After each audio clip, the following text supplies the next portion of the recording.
The Good Buddies Anime Podcast is hosted by two rowdy, foul-mouthed American cowboys. Listener discretion is advised.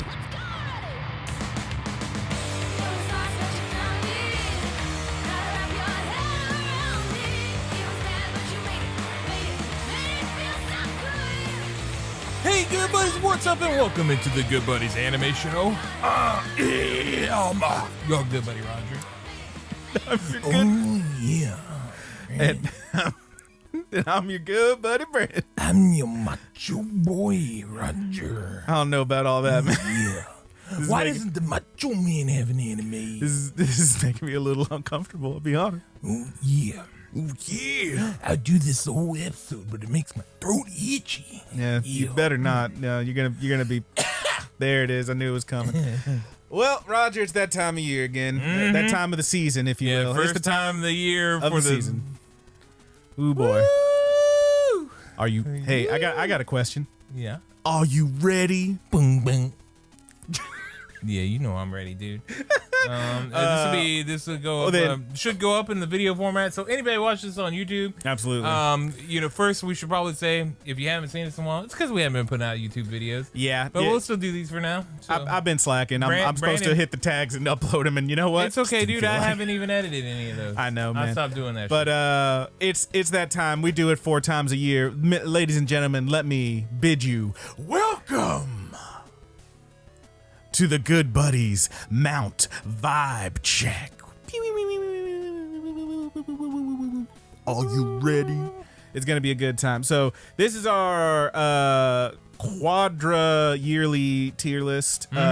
We do it 4 times a year, once for each of the new anime seasons, where we take 1 episode of every new show, no sequels. Brandon, hold on. You forgot the most important part. What's that? That we are sponsored by Texas Mesquite. How fucking dare you with this garbage? He's still got this nasty ass whiskey. Some of y'all, if you've been listening to the YouTube, you have not heard about this absolutely garbage whiskey that Oh Roger yeah, I has. didn't finish my thought. You can listen to us on any of the main listening apps. So Yes, you know. yes. On You listening catch us apps there. and We're stuff, still you- doing episodes. Are you actually gonna pour up some of that garbage? Yeah, man. All right. I'm pouring me some Texas Mesquite. You want some? You have fun, big guy. So we take one. We go off 1 episode of each new show this season. This being the winter 2024 season, beginning of the year, beginning of the anime season of the year.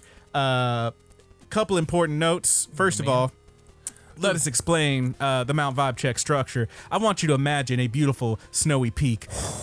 Oh, it's so nice. People out here. You had to drink a little Texas Mesquite to warm up. Yeah, there. man, put you a little bit in your hot cocoa. Don't do that; it'll taste terrible. But what you actually poured me some? You fuck. All right, I have to drink it now. Ass. You've been served, sir. I have indeed.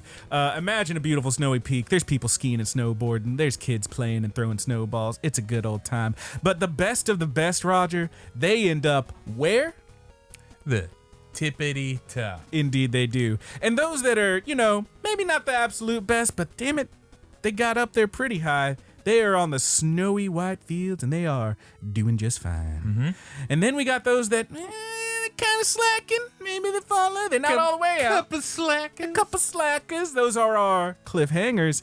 And then we have those that, oh, you should not have come out here. They slipped clean off the mountain into the glacial chasm. And finally, last category, because what is worse, being bad or being boring? We have those that didn't even make it to the mountain. They're snoozing at the lodge, curled up with a nice mug cocoa. It's kind of boring as hell, the snoozers. Couple important notes. I am your good buddy Brandon, and I watched at least 1 episode of every one of these. Very notably for the Good Buddies tier list, Mount Vibe Check. It is a vibe check. We go off of 1, count them 1 episode. We're a little late on this one. Yeah, we have freeze, plants dying. There's a bit of freeze. We ended up having to push My it room back a smelled week like or a 2. greenhouse. It was a little rough, guys. But we did get, we're here. We're actually, most of these shows are up to like 3, some of them 4 episodes out. But we are here still going off 1 episode. And the important thing to note there is that some of these, I'll tell you, they don't get good until 2 or 3. I'll be real with you. But Just because they're not rated terribly highly on this list does not mean they are not bad. I'll tell you that there's a lot of these shows, including some snoozers and cliffhangers, that I have still been watching. Even one or two of the Glacial Chasms, I'll be honest with you. Not a lot of them, we'll get to it. But yes, we are going to talk about it. My opinions are my own. Yeah, you did? 8 of them? I watched 8 of these, yeah. Cool. Roger will chime in when he has an opinion to share. But of course, most of these opinions are going to be good buddy Brandon's, and I just want to remind everybody, hey, it's okay if you disagree. Opinions are like buttholes. Everybody's got one, and most of them stink. Mm-hmm. All of them stink. Yeah, most of them stink. Nah, mine, dude. I use Dude Whites. Mint chill. My man said his butthole smells like lavender. Hashtag sponsored by Dude Whites. Mint Absolutely chill. not. Yeah, I really like hope my butthole to be I freezing really hope cold. that's not how we get sponsorships finally. That would suck. But yes, if you disagree, that's fine. Just bask in the glory that I am wrong. But of course, since it is my tier list, obviously you're wrong. And that's also okay. But we're going to get through it. We're going to talk about them. Roger, why don't you start us up? Why don't you pick out one of these and tell me what you want to hear about? Hold on, man. You might as well get your. We're going to drink some of this nasty ass You might as well get liquor. your Texas and Squid ready, dude, because we are going to talk about Oh, God, it tastes awful. gushing over magical girls. Are we starting there? Yeah, man. You did want to already- start there? Did you already drink? I did. Damn, dude. Fucking, cheers. Go ahead. Get you one of those. This is gushing over magical girls. All right, I slammed it. You gotta get a little bit of the Texas Miss Squid in you to handle this shit. All right, so here's the thing about this fucking show, right? Can I tell you, this is literally the very first thing I watched this season, and We boy, oh released boy, it pretty quickly. yeah, it came out pretty early this season. Woo! There's actually 1 or 2 shows that were supposed to come out later in the season and ended up dropping early, but let's just get into it, man. So this one, I will try to remember to mention when these are not on Crunchyroll. The grand majority of these will be on Crunchyroll, but this one, like a few others, is on High Dive. First thing I wrote, god damn, this show's horny. We got bare ass and nipples before the opening credits. So, Utina Hiragi lives in a small town that is protected from monsters and villains by a trio of magical girls, and she's such a fan. Loves them, wants to be one even, and right then, as she's ideating on that, a cute little plushy mascot type motherfucker floats up and offers her just that opportunity. Transformation scene happens. Think Sailor Moon, but no sparkly silhouette, you see everything. And then a real skimpy outfit. Turns out, she ain't no hero, she's a villain. Her weapon is a literal riding crop, for spankings. And from there, it's basically porn. She gets blackmailed into being a bad guy by the little mascot guy, but then once she actually attacks the heroes with a big flower monster, tentacles, turns out she's super into it, full on sadist, loves to make them scream and squirm. Okay, so here's the thing, and I've already had other people, Go ahead, put my some cursor good on here buddies. so I don't lose I've it. already had some good buddies, give me their opinions on this one.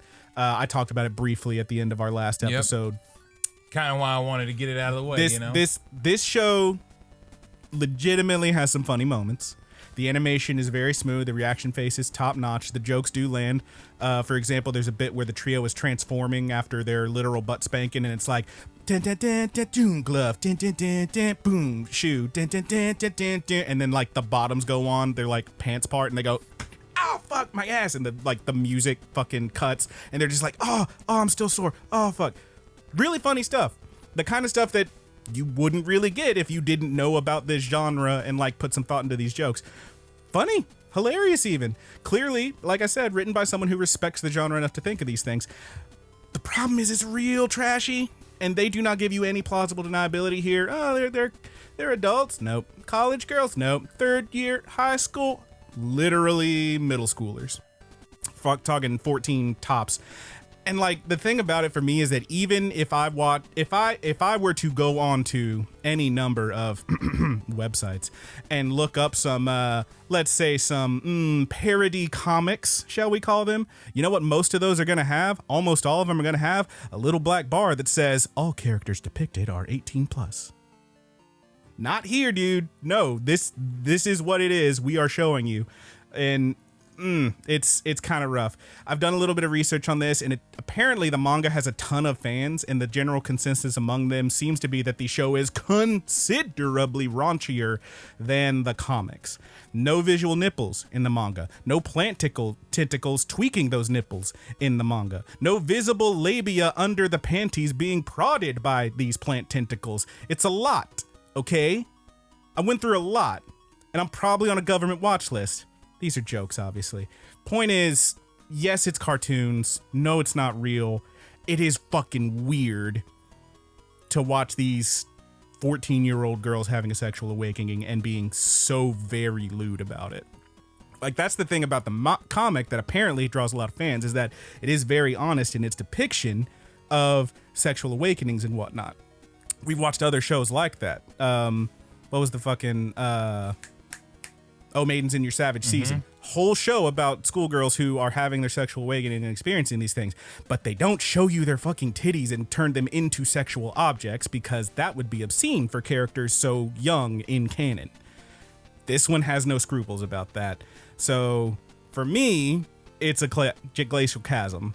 And I will go ahead and point out now that when I made this list, again, we go off one episode. I've not watched any more of this one. I don't intend to. But when I made this list originally, I dropped that one right into the chasm right off the bat because how could I not? And I later had to go back when I realized it was the only thing I had there because I was grading on a curve so deep that nothing else could be as bad as that. I will tell you now, there's a couple more that ended up moving to that tier, but we will get to those. I would like to stop talking about this now. Okay. Thank you, Roger. What do you got next? Now that we've lost a few of the real freaks in the audience, I'm kidding. I love you all. Let's see. I want to know what you thought of. Let me see one of these that I didn't watch that I was curious about. He's really thinking about it. Let me dig into it here. Let me dig into it. You know what, dude? Let's do Mr. Villain's Day Off. Mr. Villain's Day Off. All right. Let me just search it up in my notes. I got to go by the title. Mr. Villain's Day Off. So, Mr. Villain's Day Off. We've had a couple kind of like this where it's kind of like a, Power Rangers, Super Sentai type show, but like we're focusing on the villain. Love After World Domination comes to mind. Yeah, that one was pretty cute. So this one, the whole conceit here is that evil aliens do walk among us. They are intent on destroying the Earth, and our main guy, our Mr. Villain, is a high-ranking commander in the alien force who regularly does battles with these Rangers, these Super Sentai color-coordinated teams. This show, however, exclusively follows our dude on his off days, which he likes to spend seeing the pandas at the zoo and getting ice cream at the corner store. It's pretty cute, pretty funny. It's a little bit one-note, because most of it all comes down to him being like, when we finally take over the world, maybe I'll spare the pandas. I really like the pandas. That store has good ice cream. I'll save them for last when we take over the planet. Like that kind of shit, right? Mm-hmm. It's a little one note off one episode, but seems like it'll keep it fresh by having him run across these heroes. In the first episode, for example, he runs into the Red Ranger while he's at the zoo, and homie like almost fights him, but then he realizes, hey man, you're holding a... He realizes the Red Ranger is holding a flyer for the aquarium, and he's like, why are you at the zoo? And he's like, I took a wrong turn. He's like, do you need some help, man? It's the next stop over. And he's like, oh, thanks. He's like just making friends with him. It's kind of cute. Pretty decent. I think it's doing just fine. I think it's just fine. It is doing just fine. It's cute. Doing just fine. Kind of cute. All right, man. Tell me about Snack Basue. Man, this one was a really weird one, and this one's going to be pretty short. This is I haven't seen anyone else talk about this show, probably because it's like nothing. It's a weird little nothing show about a bunch of weirdos that pass through a tiny snack bar in the fucking city, and the workers that interact with them. And it has a few jokes, but ultimately it is inoffensive and unenthusiastic. There's really nothing to it. It's like almost nothing animation, almost nothing story. That's it. I mean, I didn't really have anything to say about it because there's not really anything to it. I don't know, man. It's kind of whatever. It's a snoozer. Snoozing at the lodge. Quick and easy. And that's sometimes they're very fast like that. All right, man. Well, let's talk about one that I did watch. Oh, here we go. Oh shoot, let's go for. Oh, he's really thinking. You know what, dude? Let's go ahead and do. Where's it at? The Unwanted Undead Adventurer. You watch this one? I did watch this one. All right, cool. So this one, I feel like. So I will start this by saying, again, we go off one episode. I'm only gonna, this review in this little bit will only be about the first episode. I have watched more of this and I like it okay. But the Unwanted Undead Adventurer, Rent, is a low-level adventurer with big dreams that are cut short after he gets handled by a dragon while exploring a dungeon. All is not lost, however, as he wakes up as a shoddily rigged 3D skeleton and over several days fights other monsters in an effort to level up. Honestly, the 2D bits look decent, and while it doesn't break much new ground, it's not bad. The big issue here for me, my issue with this show, is that like a lot of these isekais, and really a lot of animes in general that try to do this thing, they spend so much goddamn time explaining everything. Show don't tell. Like legit, the show starts with a pretty fucking sick scene. He's facing the dragon. It's like, it looks like some shit out of goddamn Elden Ring. This huge arena with this massive winged and the fucking dragon thing. looks crazy, dude. It's got Dragon human looks arms. awesome, and it's like looking down at him. He's like, no, how can it be? And then he like gets absolutely handled, wakes up as a skeleton. Okay, then we jump back.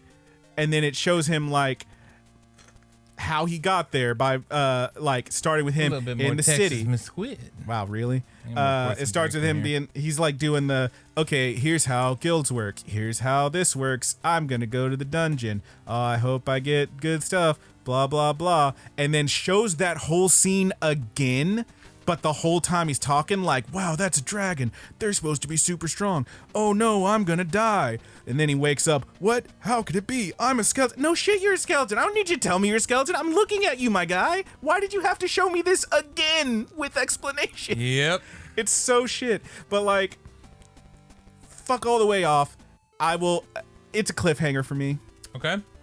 Cherry opinions if you want. Yeah. I will say I've watched a little bit more of this show and it gets better. What I want to do for at least some of these that I watch, Sure. is I want to use this expression that I told you about, Here and we then go. upon researching and making sure that I was using the expression right. I'm not totally sure I am. I don't think you are. I believe what the thing you said means it's old. Yeah, old. And what I want to use it for is it gets old fast. Mm-hmm. Which is not signifying age like the expression long in the tooth does. But you know what, dude? This is my own fucking podcast. I'm going to use that saying how I want to. This show's a little long in the tooth. Yeah, it's a bit ho-hum. It gets a little long in the tooth. It's a bit wearisome, shall we say. Maybe that's the proper way to say it. It gets long in the tooth. It does. They get old. Yeah, a lot of these, man, they're a bit one note and they don't really keep the energy moving. This one here gets a little long in the tooth. I didn't hate it. Mm-hmm.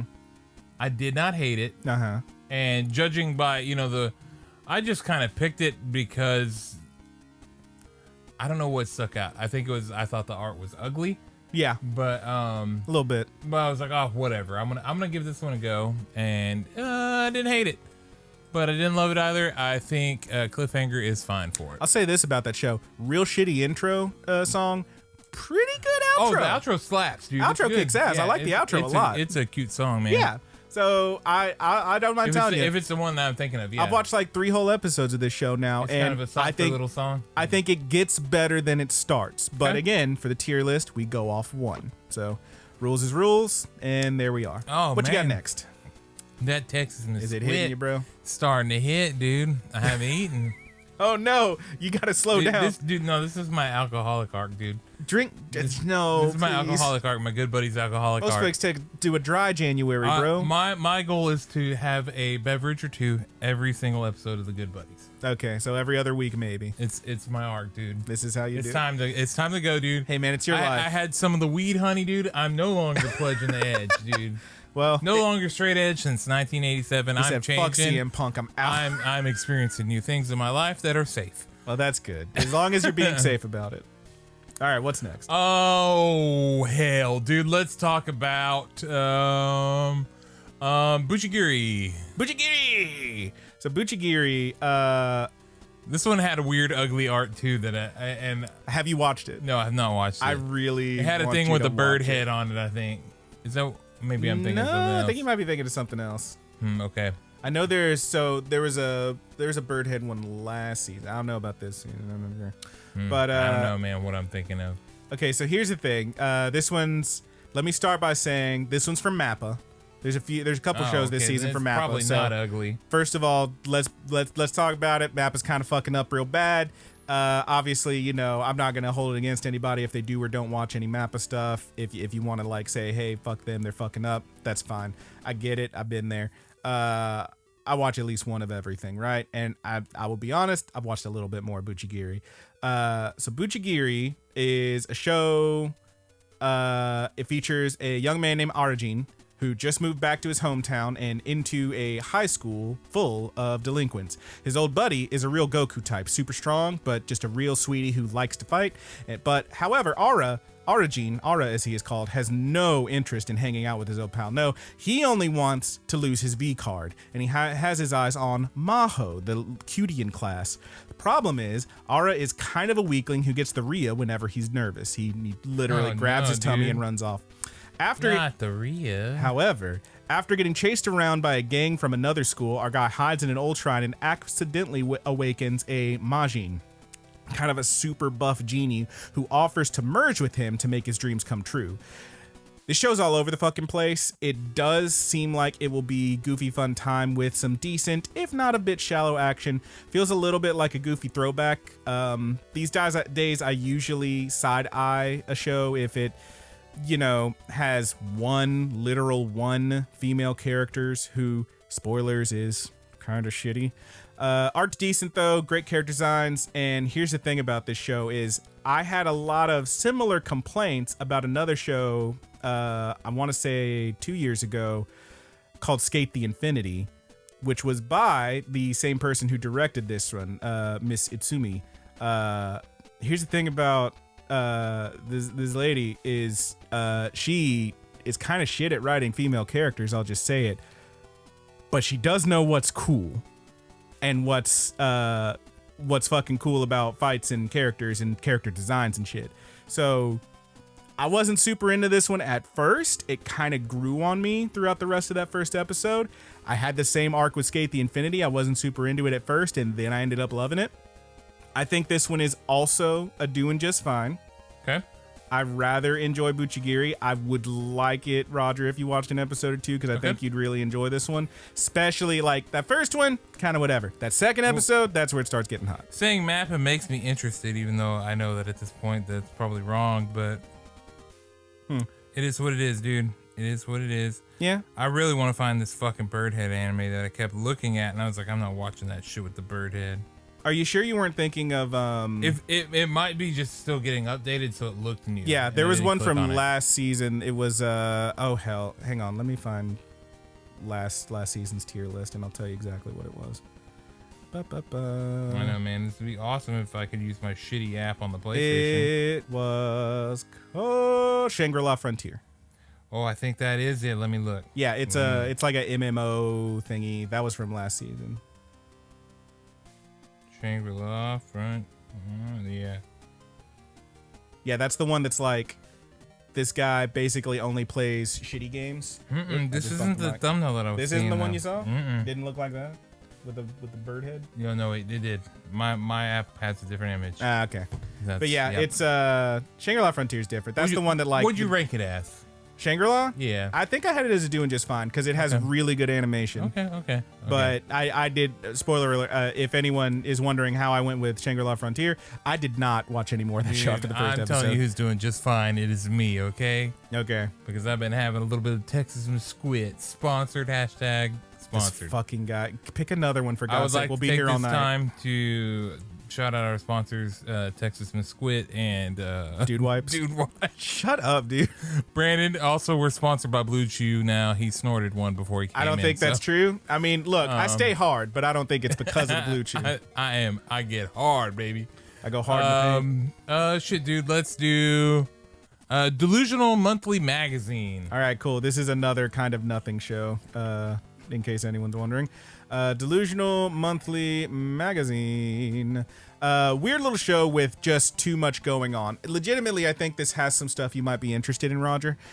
Basically, it's got a dude who dresses like a leprechaun. He is in a weird all-green suit with a little hat, and he shows up in the city looking to have his hooey-wooey story published in a weird paranormal magazine. This guy may or may not be cursed. Another guy who works for the magazine can apparently see the bad juju on him, and then they all get attacked by a shadowy organization, and the second guy turns into Tony the Tiger and beats up the baddies. He transforms into a big muscly cat man.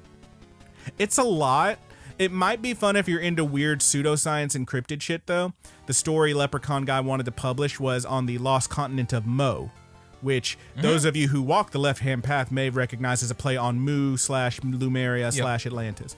Otherwise, show's kind of hinky. It looks kind of. I watched Ancient Aliens, bro. Hell yeah. Show looks kind of hinky. Stories all over the place. It just doesn't gel very well. I really want to like this one because I love a weird original like this one, a weird anime original, but it just doesn't really work. It's a snoozer. All right, Delusional man. Monthly Magazine. It's snoozing, dude. This Texas. Roger's over here actually drunk, guys. This I'm Texas sorry. squid is fucking hitting, dude. I ate one time today. Drink your fucking Coca-Cola. Nah, dude, I'm gonna drink this Texas squid. Maybe one more. I don't know. We'll see what happens. God, my man's wasted. What's next? Not wasted. But I did text my wife. Oh, Like no. I should have ate a biscuit. Buddy. She's gonna be like, I wish I would have eaten the pizza. She was already upset she ate it because I was gonna come home and eat it. Oh, buddy. That's All right. okay. Pick us one out, okay. bud. It's okay, man. Ishura. Let's talk about it. Ishura. All right. I think this is okay. Ishura, this one is on Hulu. What did she Kat text just back? texted me back. Yeah, she said, Jesus, that shit isn't fit for consumption. It's awful. Just awful. I mean, she's right. You shouldn't be drinking it. All right, Ishura. This one's on Hulu by way of Disney. I believe this is one that's actually licensed by Disney but ended up on Hulu. Surprise, surprise. This is the second of these Hulu shows that I've watched and thought it would make a better video game, and it kind of is at the end. Okay, so there's a girl named Yuno. She attends a magical school in a desert city that's built on a labyrinth. She does spells, she makes a friend, she watches that friend get literally torn apart by golems that come flooding out of the labyrinth, real gory violent shit. She escapes and this real asshole looking dude shows up, kills the golems with a sword, and seems like apparently he was isekai'd here and is a jerk. Now, Yuno at this point has lost everything and decides that she hates this guy. There's a good chance the golem's only awakened because his super-powered ass rolled up on the city. So she tells him where all the strongest people are and says that she'll lead him there, playing a delicate game of trying to survive with his help, but also hoping he gets dead because she hates him. Kind of weak premise. I don't really love it. However, toward the end, when she is telling him about all the other people, all the other super strong people in the world, that's when it seems interesting. So I got to give it at least another 2. Let's see if you can guess why I found this interesting, Roger. I'm paraphrasing here. I'm paraphrasing here, but this is her description of the other people in the world. The second general of Ariatia, Rosclay the Absolute. Taroa the Awful, who stalks the White Mountains. Krafnir, the Hatch of Truth. Kazuki, the Black Tone. Thea, the deathbed companion, the loathsome dung eater. Those last 2 are not real. Those are from Elden Ring. But like, point is, when she's telling him about all these other motherfuckers, it gave me those vibes. I was like, yo, this is sick. It was showing all these different worlds and different people. Bro, and I'm like, yo, this is sick. Elden Ring the anime? A little bit. Not really, no. But it's kind of that thing. Basically, there's a bunch of superpowered motherfuckers, and they're all going to end up fighting. But like, when it shows all these different places, like, oh my! It cuts from God. like a badass, literally looks like a hunter from fucking other FromSoft game. Bloodborne. It looks like a hunter from Bloodborne holding a gun, standing at the mouth of a cave, and then she's like, this other guy that's like this crazy like skeleton looking motherfucker floating through a swamp, and I'm like, yo, this looks badass. Why didn't the rest of the show look that badass? I don't know.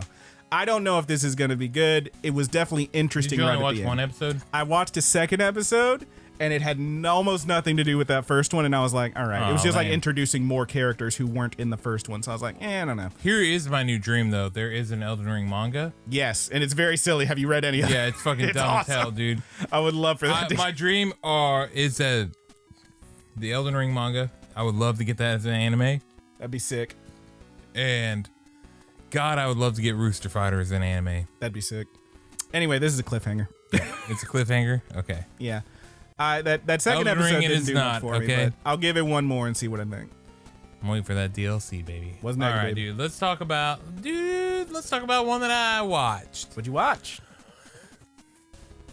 The Witch and the Beast. Ooh, you watched this one, Yeah, huh? let's take a little look at this one, dude. All right, bro. All right. Let me pull it up. In the Animation notes. very akin to Attack on Titan. Honestly, I was honestly character designs were pretty cool. Animation just was good overall. Yeah, man. But I'm dying to know what you thought about it. If I can find it in my goddamn notes, Yeah, I'll tell dude. you. Here we go. You know what you So- need is a little more Texas Miss Squid to help you find Nope. it faster. The Witch and the Beast. I'm thinking clearer than I ever thought before in my life. All right, Brian. big boy. All right. A couple of witch hunters roll into the big city to find that the resident witch is hailed as a hero. And why wouldn't she be? The first time we see her, she's taking down a giant walking shark kaiju. Yes, really.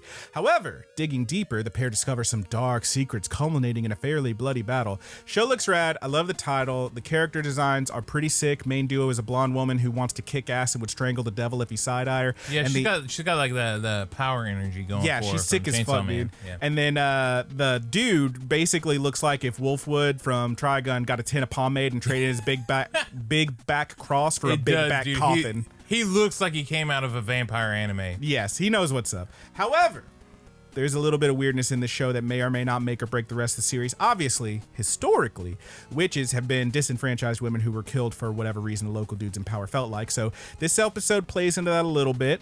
Is the rest of the series going to involve a bunch of ladies getting their heads kicked in? Maybe. Also, I don't want to spoil it, but there is some gender and consent stuff toward the end that may be a theme throughout the show. I'll spoil this one.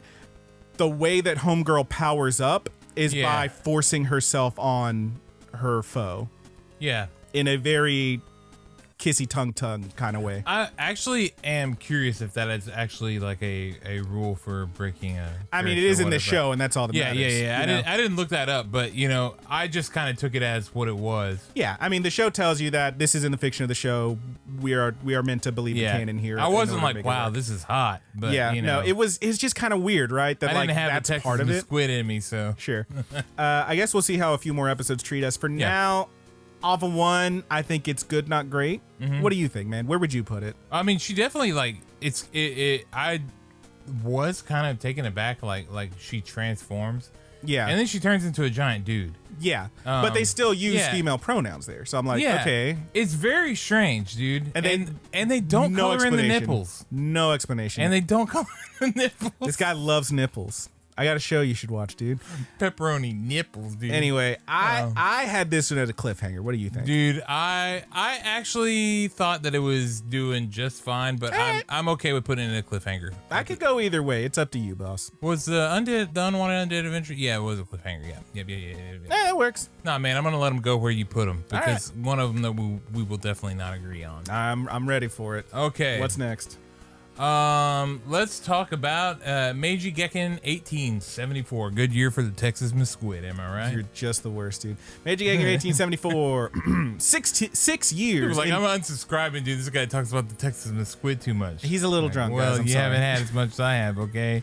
Give it a And shot. I did not eat. This is the for anyone who's interested. It's the Crown Royal Texas Mesquite flavored. I don't know if you can still find it. Tastes like an ashtray. Squid. I'm not into it. It really does, dude. This shit is nasty. And you're still chugging it. I am, dude. Anyway, 6 years into the Meiji era, a former samurai now works as a rickshaw driver and searches for his lost fiancée, from whom he was separated during the earlier conflicts. Please don't Maybe drink if more you of shake that. it, it's good, dude. It won't I'm not be. gonna drink. This is my last one. All right. I gotta work tomorrow. So That was a hearty pour. He is searching for his look.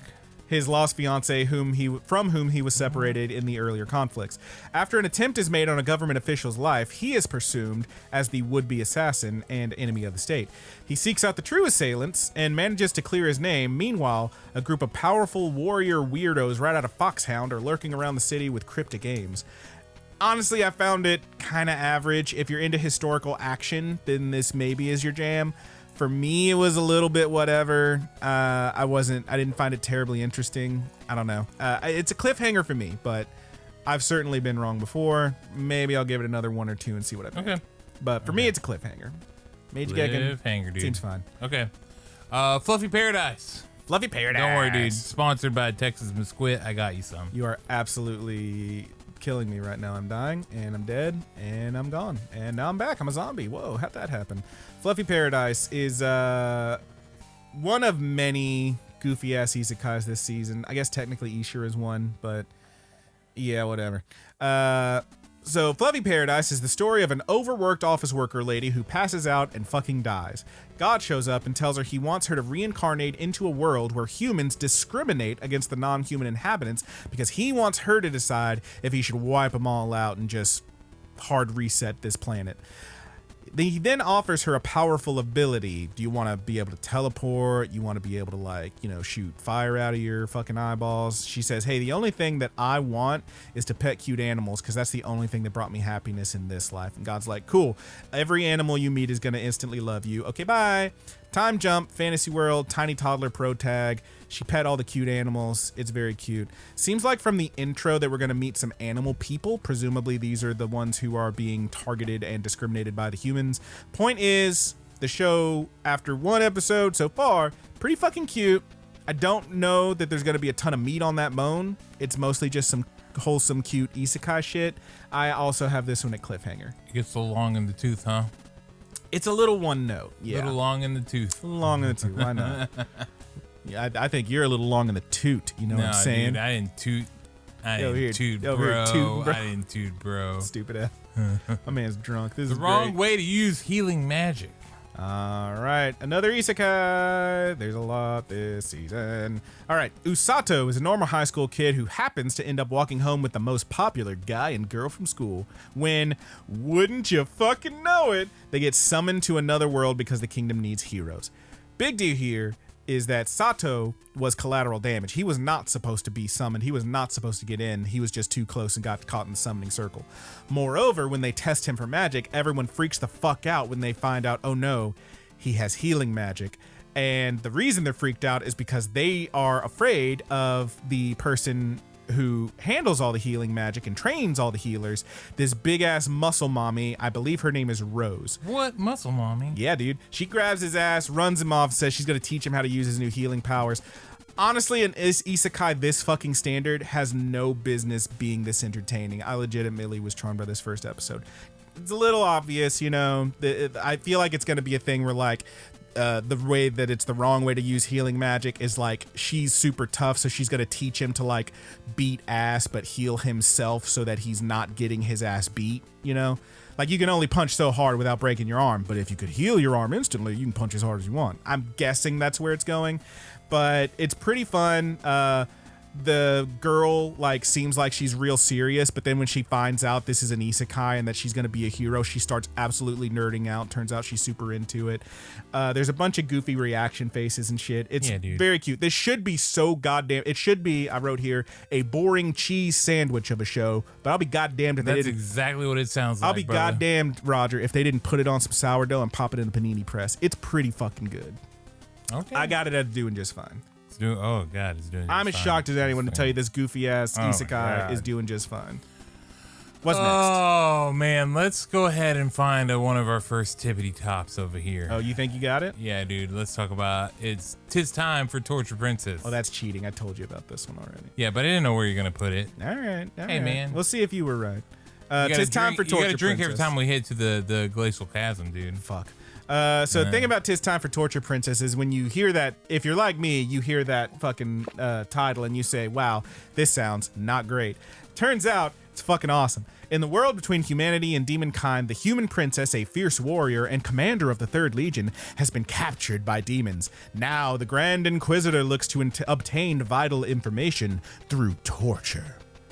But, with her sentient sword by her side, the princess fears no whips nor chains. And so, homie breaks out the toast. That's right. Delicious toast. The sword is over here like, ha, as if toast could sway her majesty. And then homegirl's like, I don't know, it smells pretty good. Wait, what? What the fuck are you talking about? The Inquisitor tears that bread open a little bit. Oh my god, it looks so fluffy and delicious. It's even a little bit burnt. That makes it even better. No, princess, you must remain strong. That kind of shit. Point is, it's all this stuff where like they're hitting her with super cute and fun shit.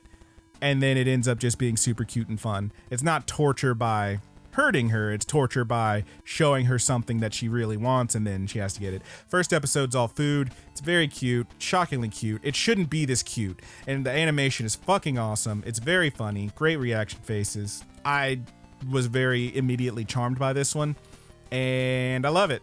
I fucking love it. It's a tippity top. You got it. Tippity top, dude. I got it, man. I'll give you a slight spoiler. It's Tippity not. top. It ends up being not all food. In the second episode, she brings in her 2 little lieutenants, right? And they walk in there like, haha, we're going to show you how to real torture. And she's like, what are they going to do? What are they going to do? And they literally set up a fucking TV and start playing Smash Bros. And she's like, that looks pretty fun. Can I play? That is pretty fun, man. It's fucking great. I really like this show. It's super cute. I liked it a lot. This Texas Squid tastes like Smash Brothers, dude. Shut the fuck up already. Pick Game another. night. Please Game pick, night 2015. Please pick another show, Roger. You drunk asshole. Game night 2014. I just pissed on myself. That hey, okay, you No, brought I'm it up just this kidding. time. I'm just kidding. You brought it up this time, motherfucker. That shit didn't happen, dude. Yeah, okay. Tales of the Wedding Rings. Tales of Wedding Rings. Okay. Well, this one is some shit. Son of a bitch. Tales of Wedding Rings. As a child, Sato witnessed a portal open and a young girl step out. His memory gets wiped, and years later, they finish high school and are best friends. But now, time has come for her to leave. He follows her, hoping to confess his love, and as he watches her step through the portal, his memories return, and he says, fuck it, and he jumps in. He ends up interrupting her arranged wedding. She decides to marry him instead. He kills a demon with his new light powers because he has now been made the Ring King, the King of the Ring, the king with the ring on him. Art is fine. Story seems all right. It's a married couple fighting monsters, but there's a lot of goofy ass, dumbass fan service for no real reason, just to show you some titties and ass. And in the intro and outro, you see them sharing a bed with 4 other sexy benches. So yes, it's going to be a fantasy harem. Benches. Sexy benches. I originally had this one in cliffhanger, but then I realized I was rating it a little higher because it wasn't as bad as Gushing Over Magical Girls, but it is in fact a glacial chasm. Okay, is it And I above guess- or below, dude? Which way do you want? Oh, it's above. Okay. Nothing's worse than Gushing Over So you want gushing at the end? Yes. Okay. Gushing's the worst Okay. one for sure. Okay. Yeah, All take right, a dude, sip let's of this talk fucking about- shit. You wanna talk Apparently, about- I have to take a sip of this shit every time we get a glacial chasm. Yeah, so dude. There we go. You- Did it. Oh, I need to get you some more in there for that. I'm good. I'm good. I got plenty. A little Texas Squid, dude. You're gonna have to sleep on the couch after tonight. I don't even have anything to mix it with. You got Coke over there, you fucker. I'll give you some of my need water. Any. I don't already- need any. I'm good. I'm good. A flat empty, bro. This fucking guy. What's next? I dumped everything in here to make this Texas Squid drinkable. You could also just not drink it. Let's talk about Metallic Rouge. Hey, you said it right. I did not the first couple times. Is it because your dyslexia was killing you and you kept saying Metallic Rogue? I think I just constantly mix up Rogue and Rouge anyway. Like, I don't even think it's dyslexia. I think it's just I don't know how to spell them. I know how they're spelled. I have dyslexia, so Yeah. I did read Rogue a whole lot of times, Yes. and It is- Once it- they said Rouge, I was like, oh yeah, it is, Yes. isn't it? Oh, did Yeah. you watch this one? Yeah, I did. Yeah, hell yeah. man. Did you watch the dub? Yeah, I Dub's sure not did. bad. Yeah, it's not bad at all. It's got a dub already, guys. Check Yeah, it it's out. pretty good. Future Mars, big city with skyscrapers and smoky Big jazz city, lounges. Yeah. 3 a.m. And some smoky jazz lounges. Humans coexist with androids, although androids, because of the Asimov code, cannot directly harm humans, and thus a lot of humans treat them like second-class citizens and straight up fuck them up. They're just haters. Android fucking, bad shit. They're fucking with them. It sucks. An android named Rouge, who appears to be human, works with a mysterious benefactor to track down other advanced androids who apparently can break this rule and harm others. This show does a ton of showing and not so much telling, which usually I'm into, but honestly, I was a little bit lost on this first episode. Yeah, it really. I mean, they tied in a lot at the end for me. They do, and Yeah. I will go ahead and spoil now. Again, I'm only going off one for this section, but episode 2 does a lot better explaining, and episode 2 I think would have made a better premiere, frankly. But Okay. here we are. Point is, it looks good, has some decent super robot battles, and it sounds great. I mean, obviously it sounds great. It's fucking Bones, baby. Bones don't fuck around. Yeah, no. It's a little bit of a cross between Vivi, Cowboy Bebop, and Cyberpunk. First episode, Yeah, it is kind of Vivi. Yeah. a little bit. First episode's a little slow, but I really enjoyed it. Yeah. What do you think, man? Where would you put it? Dude, I mean, I think this one's doing just fine. I thought that overall the show was good. I did like the little twist at the end. It confused me at 1st, and then it did this really great thing where it confused me and then it clicked. Yes. It's like when you got it and you were like, oh shit, that's pretty good. Yeah. Because the people swapping forms and whatever, and it actually was like without saying too much.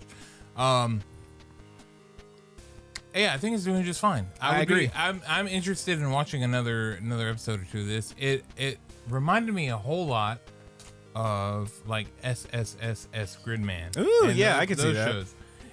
Even like the dubbing style and stuff of it, it reminded me a whole lot of those. So, yeah, man, I think it's doing just fine. I agree. I'm excited to watch a little more of it. Yeah, I've already watched, I think, the next 2 2. episodes of that one, and it's probably going to go the distance, I think. Okay. Yeah, I'm interested in watching more of this one. Yeah, man. That was the one that I looked at, honestly, the most. Out of every anime, I like the art the most for. It's pretty sweet. Yeah. I thought the thumbnail was good. Thought the character looks cool. Yeah, man. And then watching the show, I thought it was cool. So, wouldn't you know? Hell yeah. Brandon, tell me about A Sign of Affection. Do you have affection for the Texas Mesquite? # sponsored? Not particularly. A Sign of Affection. It's a pun, you see. Yuki is a first-year college student who just ran into a super cute guy on the train. A boy with lips, in fact. And I only bring that up because, frankly, a lot of time in animation, they ignore the lips, especially on guys. This boy got some smackers, and those lips are going to come in handy because Yuki is deaf, and she has to read his lips to understand him. Oh, man. It's a pun, you see. A sign of affection. I see. Yeah, it's very dude. cute. Point is, speaking of signing, however, Yuki mostly writes messages with her friends in class and reads lips.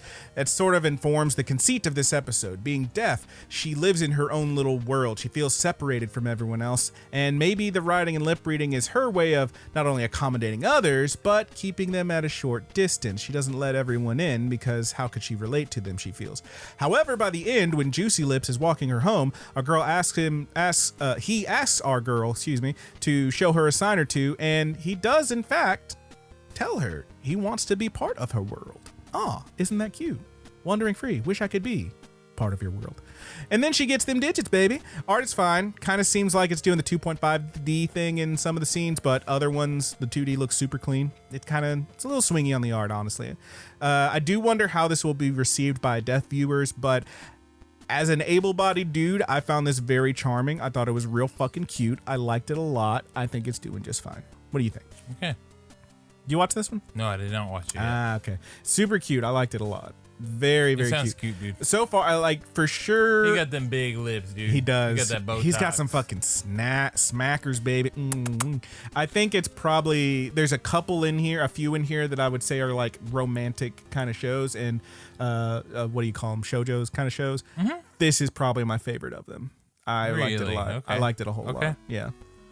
Very cute. Let's talk about. Although there is another one that's. I know which one that is. I'll say do you later. know? Yeah, Oh, do you know? I think I do at least. Oh, you think you do? I think it's Chain Soldier, dude. Tell me about it. Fucking goddamn it. Okay, so Chain Soldier is like the second thing I watched this season. This one's also on High Dive. I think I've been keeping up with the ones that are on High Dive and not pretty regularly. In Japan, strange portals to an alternate dimension called Mato have begun appearing. This is actually kind of similar to another show we'll talk about in a bit. However, when ordinary citizens get pulled into these strange portals, they are either rent asunder by monsters or saved by the superpowered ladies of the Demon Defense Force. And I stress that they are superpowered ladies because dudes are unable to obtain these powers. And so our main guy, Yuki, who's a normal high school boy, has been focusing on his homemaking skills so that he can, have a place in the fucking world. Yes, he do the cleaning. Yes, he do the cooking. I said that backwards, but that's how it goes. Long story short, he gets pulled into one of these portals. A badass lady saves him, uses her power. Portals, you say? Excuse me. She uses her power, which is called Slave, to briefly give him incredible powers that help defeat the demons. And since that works so well, and because he's real good at housework, she brings him to the fortress where he will be a caretaker for her and her all-female squadron. The fucking fortress, by the way, appears to be a pretty kind of classic Let Japanese. me just check your Texas and Squid. Okay, Calm down. You got a sip in there. Calm down, dude.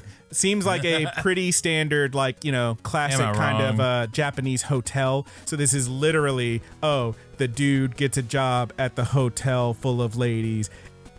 We've seen it 1,000 times. It's fucking Love Hina, for God's sake. But these girls have superpowers. Wow. I don't really trust this show to have a real conversation I about. like Love Hina. May I, sir? Yeah, Okay. Love Hina's fine. It was cute. I don't really trust this show to have a real conversation about gender roles or inequality or any of that. However, it is going to be super fucking horny because whenever Homegirl uses her power and her slave does good, she is then forced to give an appropriate reward, which in this first episode equates to a real sloppy, grindy makeout session. Yes. It's pretty horny. You may be sensing a theme this season. There's more to come. This one, again, I had it cliffhanger, and I was like, we got to be real here. No, it's not as bad as Gushing Over Magical Girls, in my opinion, but it is a glacial chasm. Okay, is it before or after Tales of Wedding Ring? I- This matters this time. All right, spoiler alert, I did watch another episode of this one, and episode 2 was also very horny, but did feature a lady whose power is to turn real big, like gigantic style, and she sat on him a couple times. Let's be real, I'm a little into that, so I think it's above Tales of Wedding Rings. Okay. There we go. There we go. Hey, I'm Okay. at least honest about it. Okay, take your sip. I'm sipping. Don't you calm down. Get your Texas and Squid, dude. We're sponsored now. I gotta take a wee wee. Yeah, you do. I will point out we are not sponsored, and I'm going to move this away from you. Thank you. Hey man, what if I want to take a sip, dude? I think you're good. I think you're good for right now. the Texas and Squid. Why don't you, do you want to zoom in a little bit so the save or download Yeah. things off there? Let me see. How do I do Should be that? hold control and zoom There up. we There go. you go. Perfect. There we go. Beautiful. It's Just like let the good buddies know we took a break. I had to take a pee break, so I tried to eliminate that because you just got done saying we're sponsored. That's why I said we're not. But no, since you've broken the illusion, thank you, sir. Why Why don't you pick us another show? Let's see. What did we talk about last? It was I think it was Chain Soldier last. okay, Yeah. Chain Soldier. Yep. What's Okay, next? dude. I think it's time. We could probably talk another one I watch, right? Hey, here we go.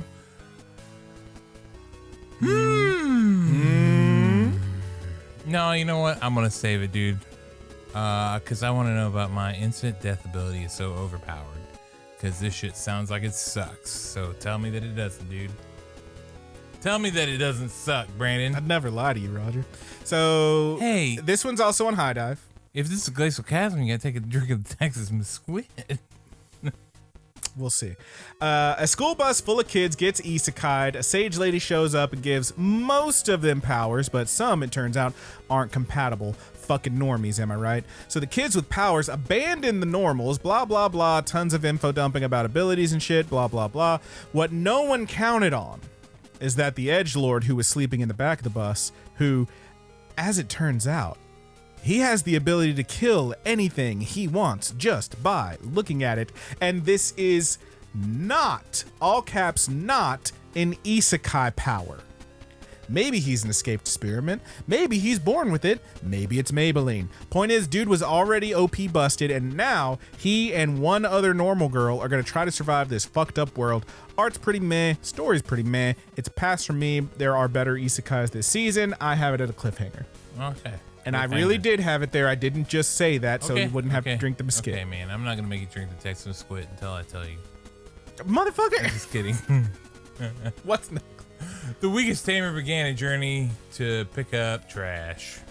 Weakest Tamer. All right. So, Weakest Tamer began a journey to check up trash. This one's technically an isekai, but only barely. I feel their journey to pick up trash, dude, because I feel like I'm always picking up trash in front of my I feel like you're always cleaning up for everybody else. You know? I really am, You're dude. kind of like you're the only one that gives a shit, right? You know, dude, don't make me cry, okay? It'll be okay. So, a young girl, this one might make you cry. A young girl, an unwanted child, she calls no, herself. Is it sad? She hides in the woods, subsisting on trash and discarded goods. Eventually, we find that she exists in a world where, at the age of 5 years old, people are assigned skills which are random and have star rankings.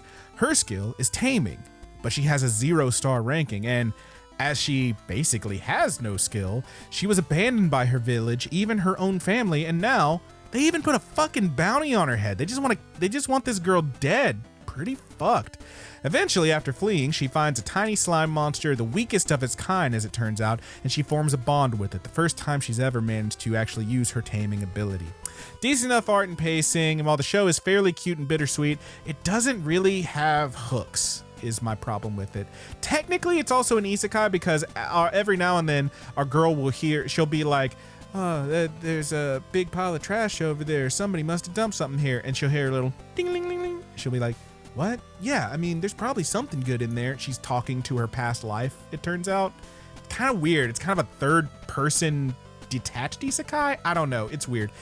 It's fine. It's kind of cute. I don't know. I'll give it 2 more, but right now it's a cliffhanger. All right. Cliff hanging. Hanging off that cliff, baby.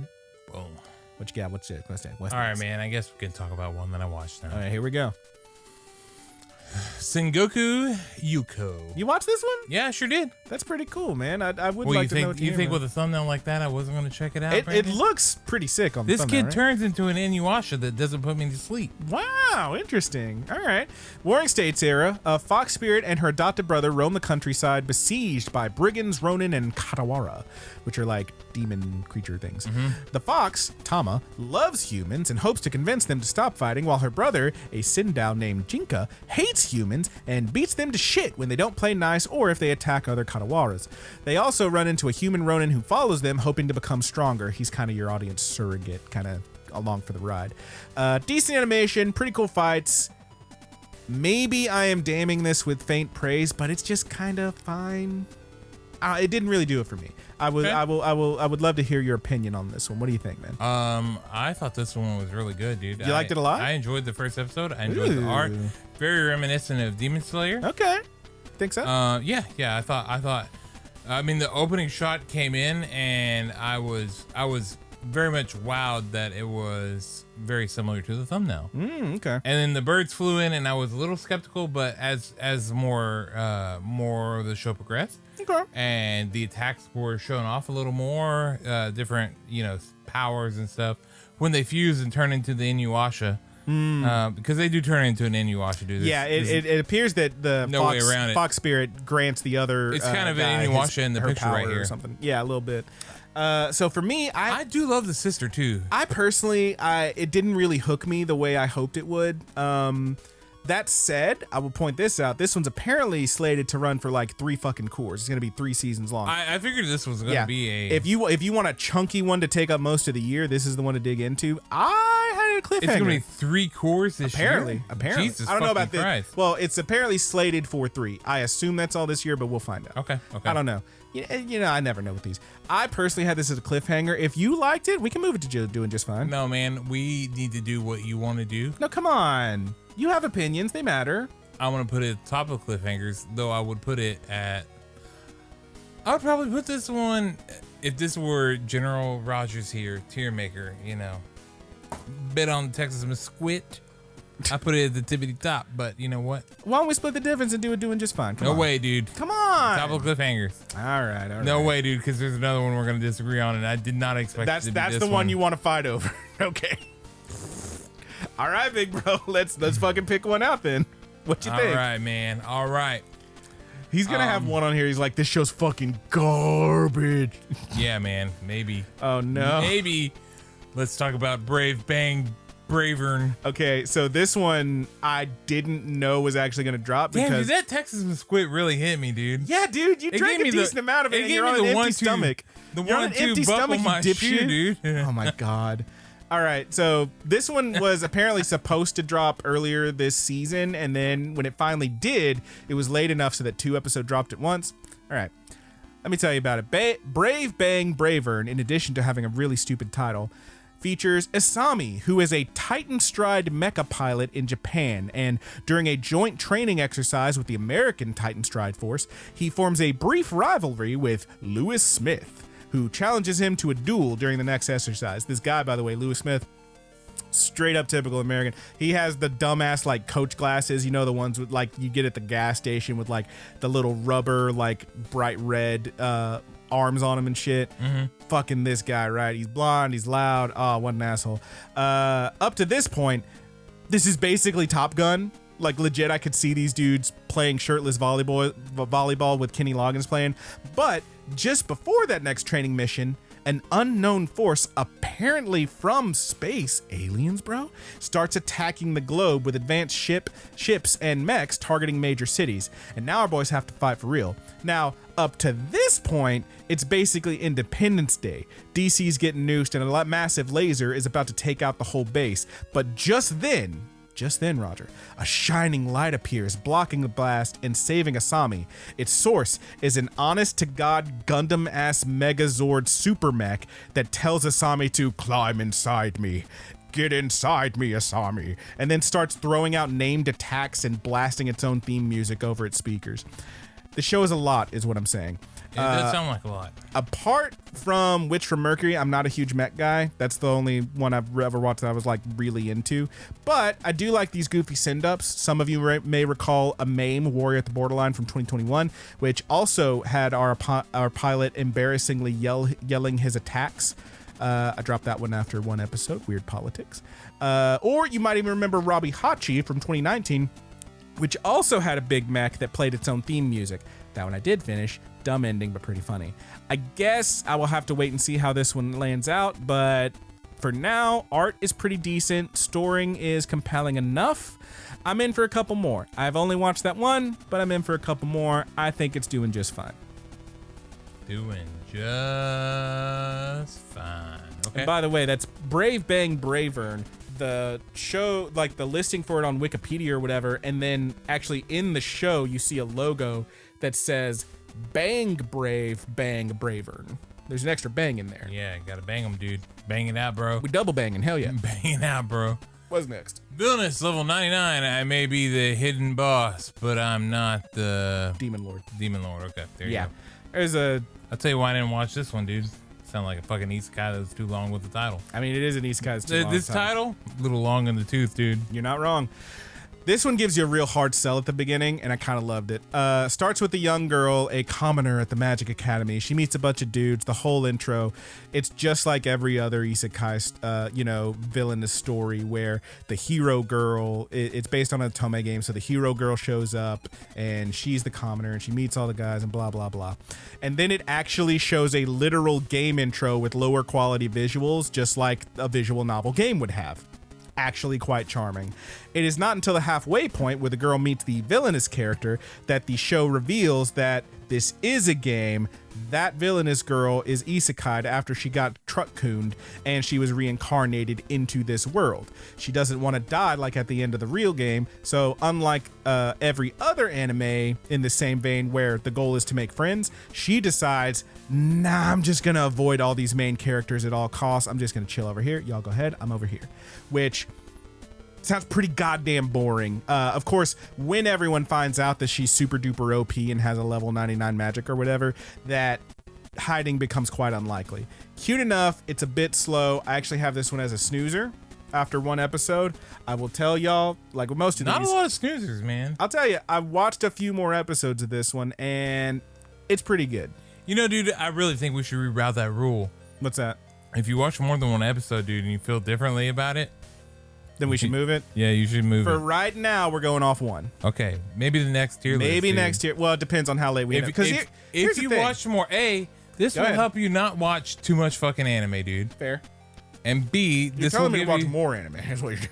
No, I'm not telling you to watch more anime. I'm telling you you can wait till tier list is over and then watch some more after that. Maybe. But if you choose to watch more, then I feel like that updated opinion isn't. Well, here's the thing: is like, so usually we would Good have buddies flood the email. in any other season we would have recorded this one like 2 weeks ago, which means we actually That would is true. We would have missed out on a few of these. Like, we wouldn't have had Witch and the Beast. We wouldn't have Yeah. had Snack Basui, which was kind of nothing. We wouldn't have had a few of these. We wouldn't have had Bang Brave Bravern either. Brave nice. Bang Bravern. So So we wouldn't we have got a few a of these. few. Yeah. So Okay, that's that actually two good. things with that. One, we did actually get everything this season, I believe.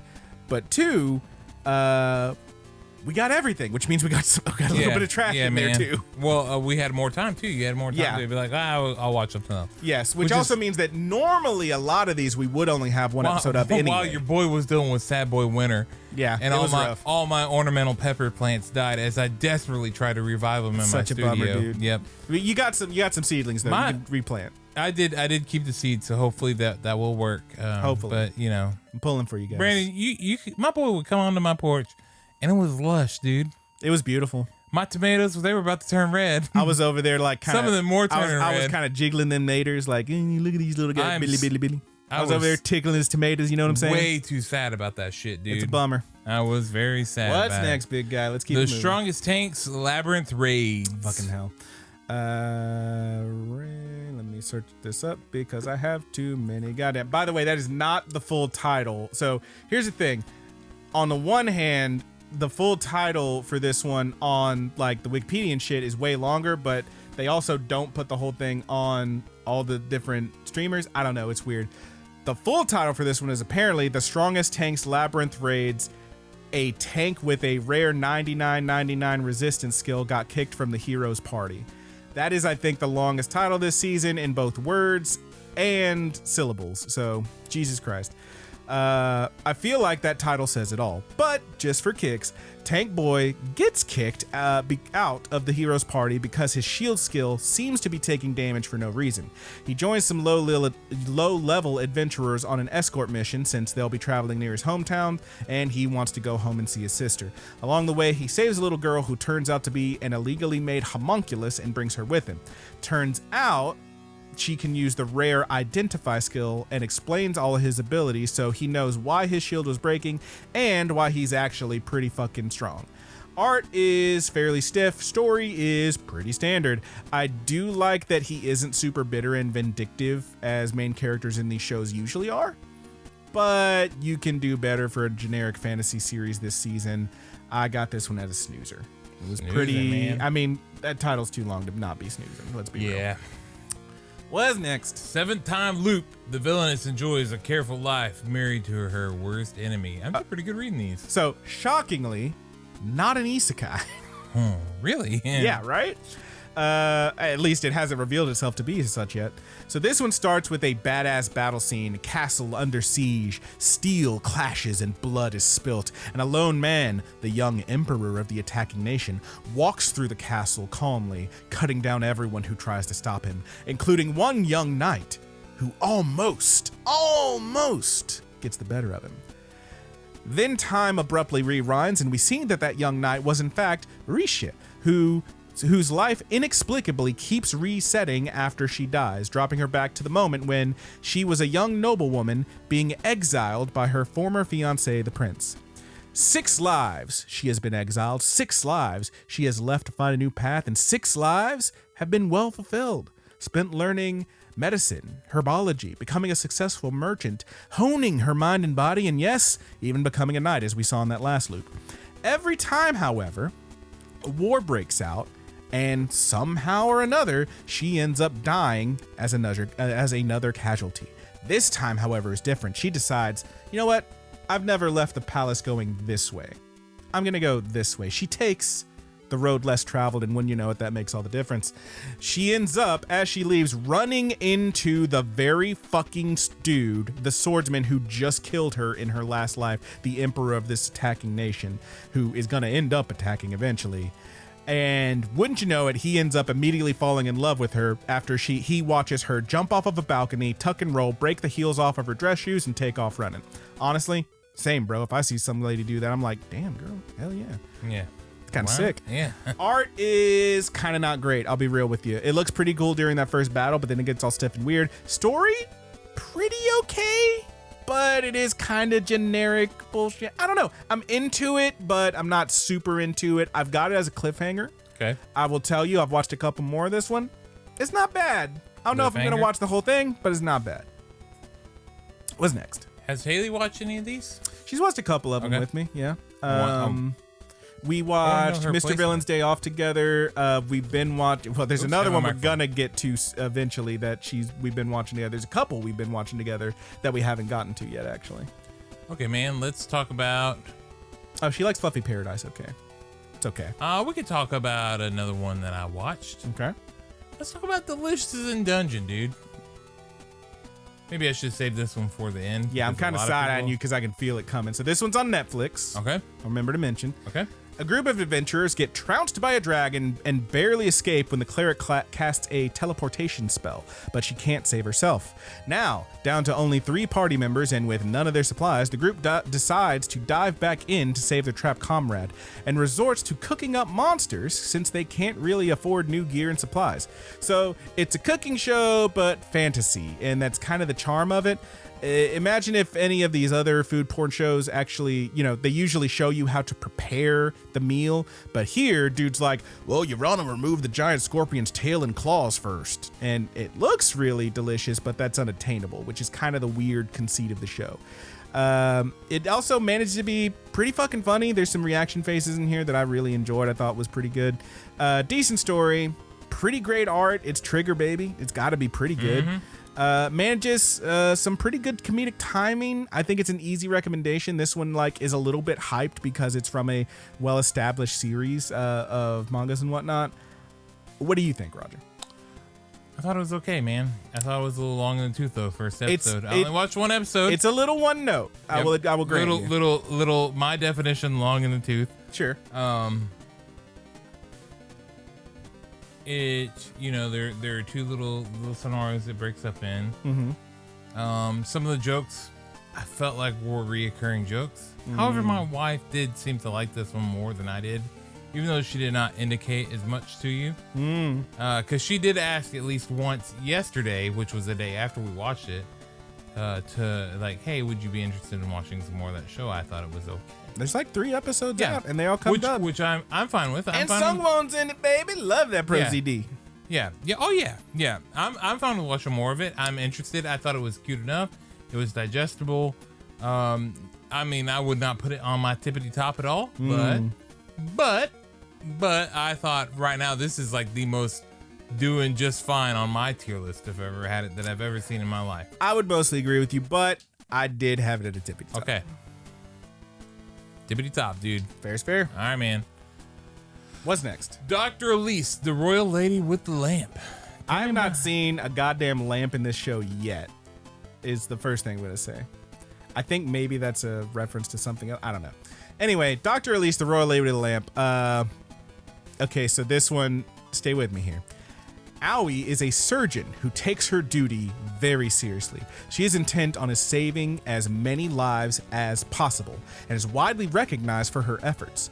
What no one else knows, however, is the reason she strives so hard to save so many is the fact that she was reverse isekai'd after being burned at the stake in her previous, more villainous life.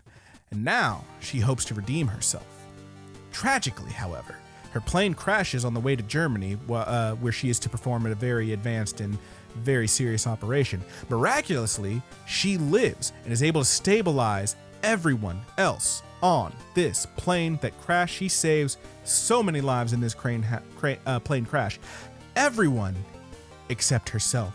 This physician does not heal herself, and she succumbs to her to her injury just as medics arrive, only to be re-isekai'd, that's right, re-isekai'd, back into her previous life, where she presumably will attempt to right her previous wrongs. Art's pretty meh, it's a bit slow, it's fine. There are a ton of other isekais this season, so this is a real hard maybe. I went ahead and marked this one as a snoozer. Snoozing at the But lodge, I'll tell you, like I said, a lot of these, even if I rate them kind of low, most of them I give a rule of 3. I've watched a couple more of this one. It's not bad. Okay, that's why this rule needs to change. But off dude. of one is a snoozer. Okay. It's Mount Vibe Check, baby. Okay. It's off of 1, baby. Hey man, you just need to go for the full vibe though, you know? Yeah, all right. Dude, don't withhold Are you saying I didn't imbibe the vibe? You didn't imbibe the vibe. But I did imbibe some of this Texas mesquite. Yeah, you need to imbibe some of this Texas mesquite, dude. Oh, stupid ass. What's next? Come on. Oh, dumb ass. Hit me. Oh, shit, dude. We're at a point where we can do every other that I watch. Oh, damn. Okay, so we'll start with The Foolish Angel Dances with the Devil. Did you watch this one? No, I did not. Oh, okay.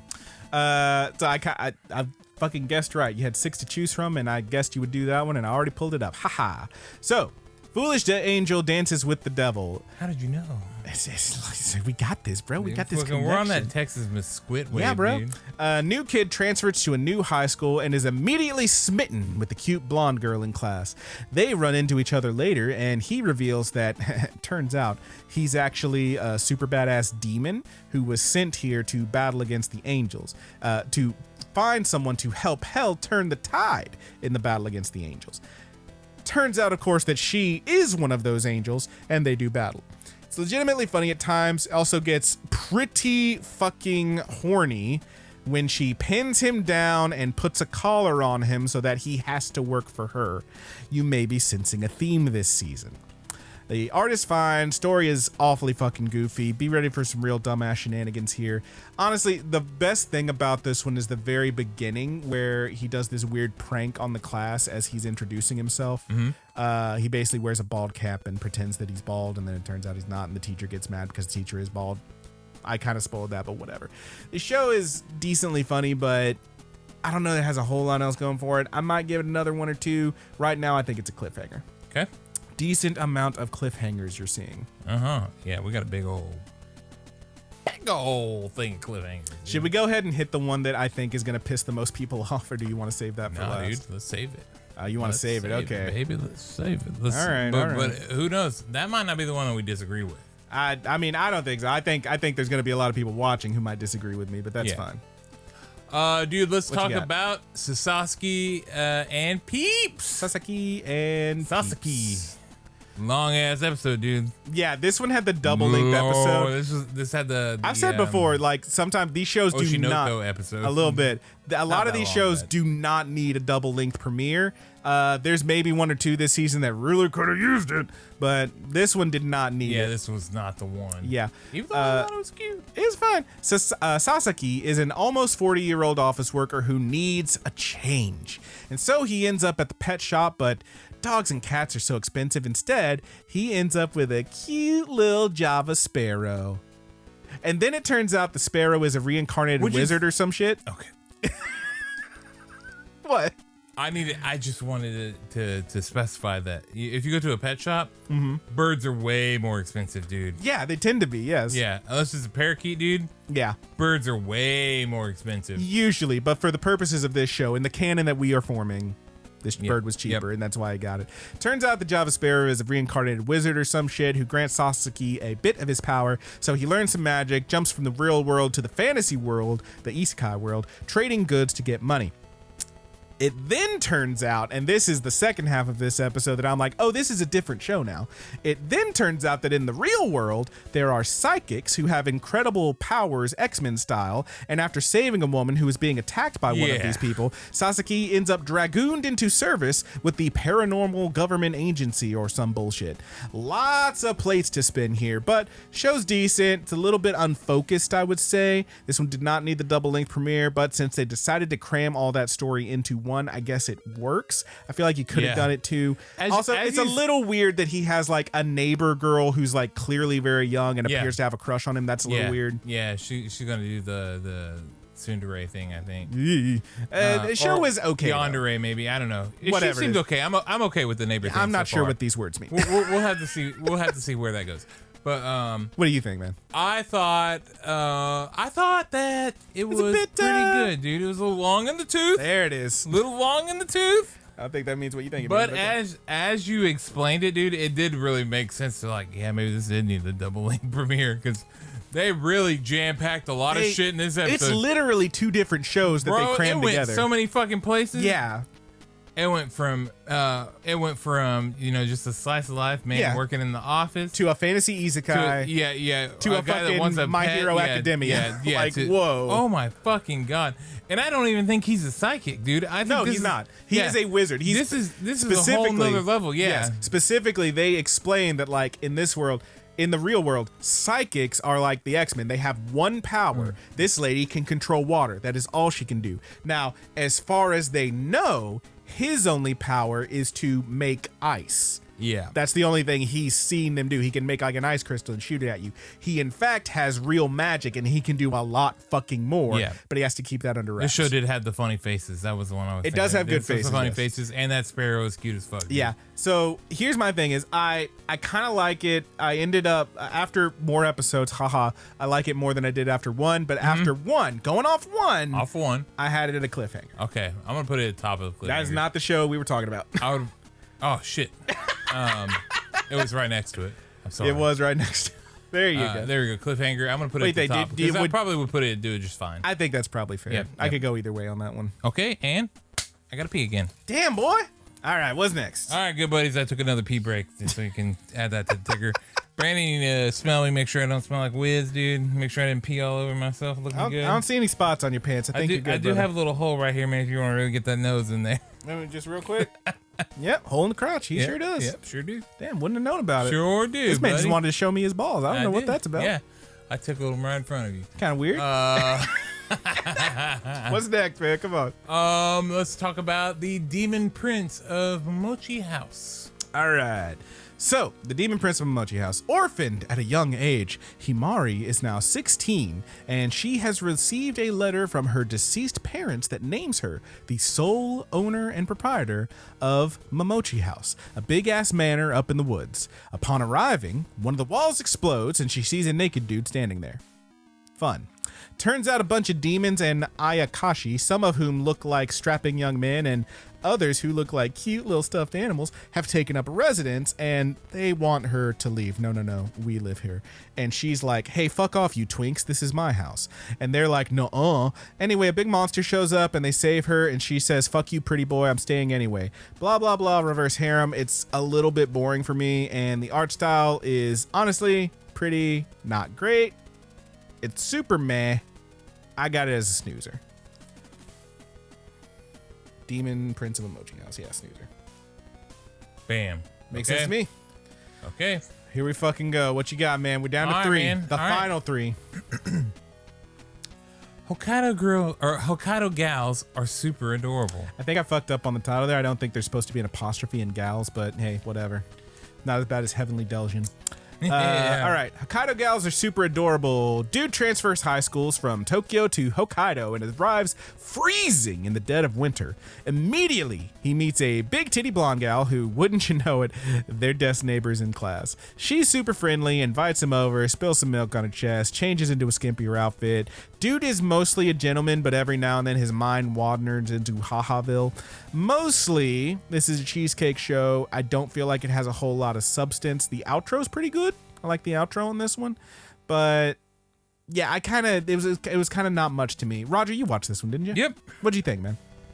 I actually thought that it was cute Yeah. because I watched it a little bit differently than you did. Well, dude. you watched the dub, I believe. Yes. Tell me about the dub. And I really think that this dub might change things for you Okay. because it's just kind of fun and goofy Okay. and stupid as fuck. So what's so fucking fun and goofy about it?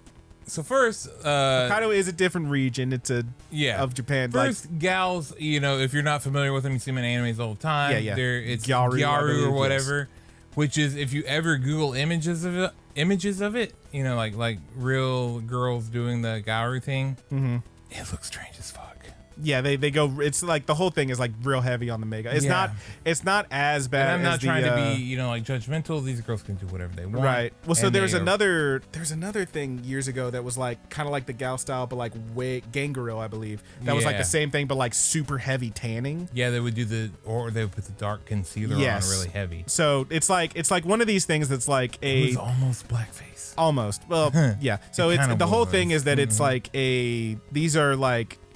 Obviously, we don't know enough about the culture to really weigh in on this, Yeah. but these are things that, as I have seen, are like movements within fashion and stuff that are like a rejection of more like, typically traditional kinds of fashion. Are we gonna And call they're it like, Japanese goth? I don't know that I would go that far because I feel like Visual K is Japanese. Yeah, you're but probably right. they go real fucking heavy on it is the point to like really differentiate themselves and show their uniqueness. All and I'm saying whatnot. is if you Google it and look at some of the like the Some of the shit outfits gets and weird. stuff, it does look. It's definitely meant to be shocking. Yeah, it does look shocking or whatever. And the anime characters portrayed as gals or whatever are never quite as shocking. No, they look just like look people. like people. Yeah. But Tell me about this dub, bro. Okay. I thought the character designs were pretty good. They're fine. I actually liked the main girl or whatever. I thought she was pretty cute. I thought they drew her like her face was a little. It was like a little chubbier. She's definitely one of those girls that like, you know, is standing out on the corner in the snow in her short skirt and shit and is like, it ain't even cold. What are you talking about? But it wasn't like, you know, like her design wasn't like, you know, like my dress up darling or whatever, like, you know, super beauty queen or whatever. Like, you know, she had like shape to her, which I thought was a good design. And I liked her big old eyes. Mm-hmm. The English dub made her Canadian, dude. And it is fucking hilarious. She's like, yes, I like to call it the locomotive. Yeah. What the fuck? You're from Tokyo. What's all that about? Is that really? Yeah. If you need help finding a taxi, there's a phone over there. A feud over there? Yeah, dude. It is fucking hilarious. That sounds pretty funny. It is hilarious. It makes the show, where the show is just kind of cute, the dub really makes it like over the top. And I switched to the sub or whatever because there's an exact line where he's like, wow, her accent is so funny. If you watch it in Japanese as somebody that speaks English or probably in any other language that isn't Japanese, Definitely don't notice the accents at all. You Ever. probably could not tell the difference in the accent. You can maybe tell a little difference in the way they say words. So that's like part of it is like they have to make this accent weird. Like, they have to make it noticeably different. Yeah. So so they made her Canadian. And it's kind of funny because me and Brandon are wrestling fans. And I watched this interview with Shinsuke Nakamura one time, and he was talking about Asuka, who is also Asian. Yeah. And Asuka is more Southern, so she's more akin to what this girl in the show would be. And he talks about her accent being different, and you never would know. Would never pick my up mind on that until that interview. And so when they dubbed it, they did make her accent actually kind of different. Now, why they made her Canadian, I don't know. I think it'd be funnier just to make her sound like she was Texas. Yeah, if she was from fucking Texas. If she was from Texas, drinking a little bit of the Texas Mesquite, especially considering a lot of voice actors are you want from some Texas. you want some of this milky drink I got? Yeah. Oh no, I done spilled it on my titties. Like a lot of voice actors and actresses are from Texas. that's true. We get A lot of the play in major Austin. studios are from Texas. Yeah, there's a couple big ones in Austin. You know, right? but whatever reason they went Canadian. It's pretty funny. It is pretty funny. The show has a lot of fan service, so if you don't like that, you're not going to be, you know, totally probably into this one. So since they are in school, Roger, I do believe high school. You won't let me split the difference. You won't let me let's get Roger's ranking now. Where would you put it? I would put this one. Doing just fine. Okay. Yeah. So I had it as a snoozer. It didn't totally sell me, but I would put it as doing just fine. All right. I mean, I'm fine with that if you are. We're gonna put it at the top of the snoozers. Top of the snoozers. I hard disagree, but you know, whatever. To be clear, most of these we are not actually ranking in the line. Like Snack Basui would probably be on the bottom there, but yeah, I'm down with that being the top of the snoozer. Oh, what the fuck was that? I don't know, dude. My hands were off the thing. Whoa. All right. Well, keep an eye on let's put a clap in there in case you need to edit something out. I don't, dude. I don't know if that It'll be showed fine. your IP address or some shit. Who knows? You don't forget to check I'll it. let All him right. see it, dude. Jesus, Whatever. all right. I'll forget. Well, what's next? Whoa, what the fuck? We're on a different thing. Oh, did you go back? You're on a different page. How did I go back? You did somehow. Whoa. This is from okay. last year. Right click forward. We're on last year's fucking. Oh, that probably is what it is. forward. Yeah, right. Alt right there. There you go. There we go, baby. Jesus, there we go. I don't know how you did that. That was Look at amazing. that. That was last year's. Can you believe Buddy Daddies was last year? Buddy Daddies was last. It was a whole year ago. That's dog. fucking crazy, dude. Let's stay on topic, baby. We got two to go. Okay, two to go. Two to go. What's next? Cherry Magic. 30 years of virginity can make you a wizard. Yeah, I knew this one was coming. All right, now here's the thing. You know my rule. 10 or more syllables, it's probably fucking garbage. And let me tell you, a show with a title like Cherry Magic, 30 Years of Virginity Can Make You a Wizard, has no goddamn business being this fucking cute. This show's cute as fuck, and I do enjoy it. So this... just like it says on the tin, Adachi just hit 30 and discovers that he can read people's minds as long as he's touching them. Mostly, this has led to him being real bummed out when he accidentally brushes against someone and hears how that weird guy's here, or he accidentally touches the cashier's hand at the corner store and she's like, I touched him. So he's at his office job. He runs into, while he's waiting for the elevator and all the ladies are there and he knows they hate him. He's never had an ounce of affection in his life. His super handsome, type A, all the girls love him co-worker Kurosawa shows up, and feeling vindictive toward this man that he's so popular and needing to find out that he's secretly a shitty dude with shitty thoughts, he touches his back in the elevator, only to hear him say, "Oh man, that bedhead's so cute. I'm glad we ran into each other." So dude's like, "What?" And he looks around like, does he have a crush? All the girls on the elevator look pretty well put together. The elevator shakes. Kurosawa ends up bumping into him, pinning him full on Kabedan to the wall of the elevator. He is staring directly into his eyes, and Adachi reads his mind and hears him say, "Oh my god, he's so cute. I love him. I love him. I love him." That's right. The super handsome boy has a fucking crush on this little emo twink boy. It's adorable. It so begins our very cute will they won't they. Dude has never had anyone show him any interest. He's extremely flustered all the time because this guy is clearly into him. And of course it does a little bit of the "but we're both guys" kind of bullshit. My concerns with this are that it's going to be nothing but Adachi getting embarrassed and every time he reads Kurosawa's mind. And are these boys actually going to kiss or not? Probably. It turns out, from doing a little bit of Googling, this has already been, I think, a live action movie and or series. There's a lot going on here. The show's very cute and I enjoyed it. It's doing just fine. Okay, this is one that me and Haley are watching together, and she rather enjoys it as well. The other one we're watching together that I neglected to mention, what was it? Where was it? Oh no, I don't remember. Well, it was one of the ones we talked about, and now I can't remember. Oh dear. Too big. Now go ahead and zoom it back out, bro. We're gonna need to keep it. You're there. right. You're right. Yeah. But yeah, there's a lot going on this season. This one, pretty fucking cute. Pretty All right, man. goddamn All right, cute. man. I think it's doing just fine. You know what? By the sound of it, it's doing just fine. Oh, right Sasaki and Peeps. That's the other one that Haley likes. there. Oh yeah. Yeah. She likes the bird show. Okay. That bird is cute, dude. Bird's cute. All I right. have a bird, so you know. Of course. It was peeping to me. Millie Bird. If she All does, right. she does say the fuck out of her name. Yes. All right, man. Finally. Here we fucking go. Finally. The Rock. All right. Solo leveling. All right. So this is the one that I think people may or may not have the biggest disagreement with me. And I will one more time stress that good buddies, Mount Vibe Check, we go off 1. First episode only. So, in the real world, present day, and for the past several years, portals have been appearing, leading to dungeons filled with magical beasts and monsters which are immune to conventional weaponry.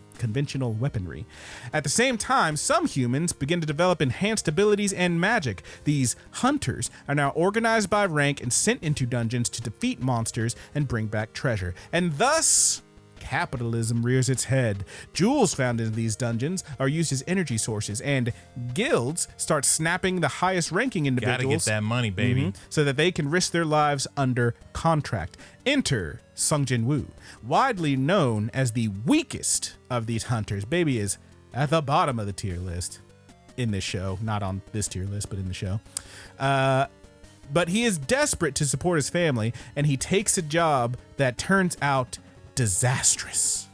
Now, this first episode ends on a pretty chunky cliffhanger.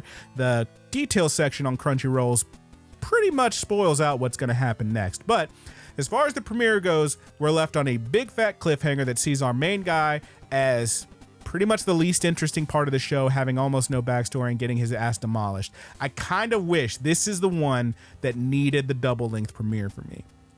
It actually would have helped a lot with this one because Have you watched more than one episode? yes, and let me, if I may, Okay. I wish this one had double link. This is one of those that runs off of video game logic and isekai shit. And frankly, I thought we were going to see this guy get OP pretty quick. It's a real slow burn off these first few episodes, I will tell you.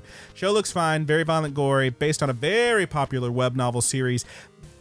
we sell Korean anime. we yeah. sell this motherfucking book at the Target. We sold it at the Target before they said it was getting an anime. Yeah.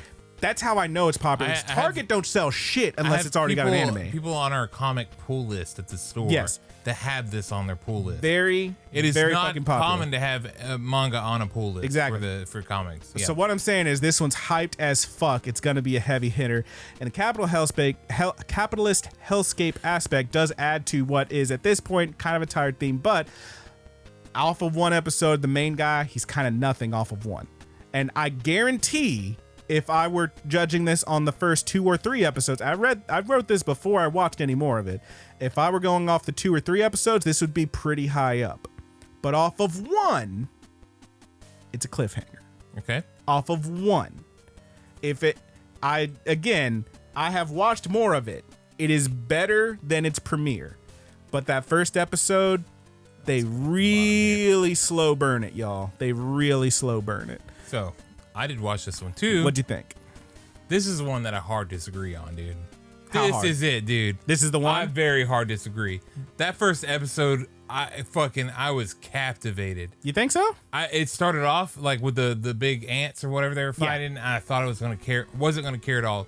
The moment they introduced our characters and they went through the portal, and as they tracked through, I was fucking captivated. And by the end of that episode, when they drop you at that cliffhanger, I watched all 3 episodes, dude.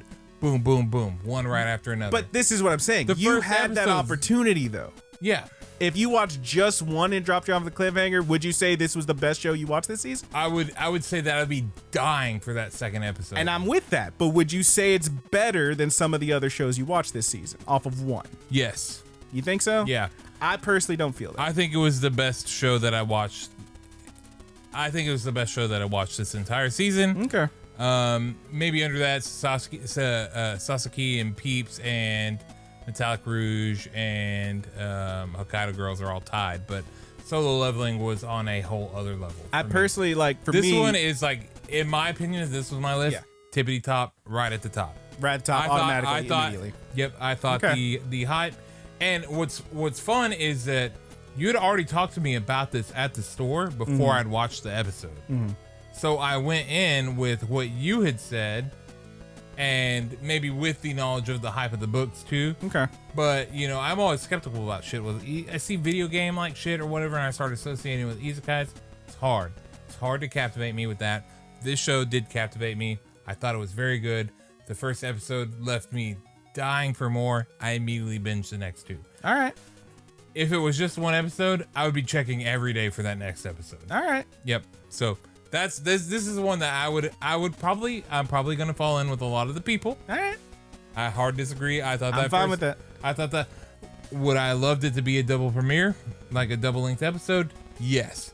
Yeah, I do I think personally think it needed that. I do think that would be better.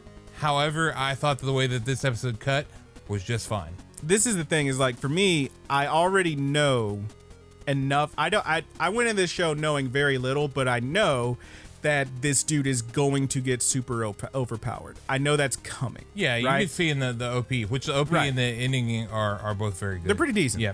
But off that first episode, if I was going into this Silent Seed, I'm watching that first episode and it's like this dude is getting shit on. I understand he's going to get strong, but he's absolutely getting shit on. I don't really know any of his motivation other than I gotta do this for my family. You don't find out any of a bad thing about his family until the next episode. You don't see any of them. There's no other real driving force. It's just, hey, the shitty dude showed up and he's going in. That's it. I do like that, I thought that for a weak character, they still treated him with a decent amount of respect. Oh yeah, the people kind of treat him like a mascot. He's Yeah. like, that's our buddy. Hey, that's our guy. Yeah, man. Yeah, you they- stand behind me, buddy. I got you. Yeah, they didn't absolutely like a lot of animes just go full in on shitting on the character. Right, whatever. like most of the Where- like kicked out of the hero's party shit. Yeah. It's like they end up super vindictive and shit. And here's the thing, he kind of gets there. yeah, He kind of gets there to the vindictive shit in episode 2, yeah, which is a character trait that he develops. yeah, At first, I found him to be kind of a blank slate nothing. yeah, And I was not really interested in this man. yeah. Okay, that's fair enough. During episode 2, when he shows, hey, actually, I'm super fucking smart and I figured out all this shit. Hey, actually, I'm courageous enough to actually stick around and do this stuff.